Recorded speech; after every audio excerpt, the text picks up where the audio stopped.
Anne, Allah'ın kulunu okşaması demektir. Allah'ın kulunu okşama fiilinin insan şeklindeki görüntüsü annedir.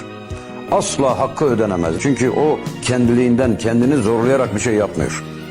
Allah-u Teala'nın Rahman, Rahim, Müheymin, Rauf isimleri bir buket halinde anne olarak bize görülüyor. Genç bir sahabi dayanamadı. Dedi ki ya Resulallah, ben kendimi şu andan itibaren anneme vakfettim. Ömür boyu o vefat edinceye kadar hizmetinde olsam, her türlü ihtiyacını görsem, adeta ona kölelik yapsam ödeşir miyiz? Dedi. Efendimiz Aleyhisselatü Vesselam buyurdu ki, kışın uzun gecesinde bir kerecik kalkıp seni emzirmesine karşılık olamaz. Sahabi hayretler içinde. Nasıl olur ya Resulallah? Deyince Efendimiz buyurdular.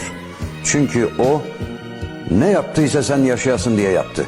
Ama sen ne yaparsan onun ölümünü bekleyerek yapacaksın.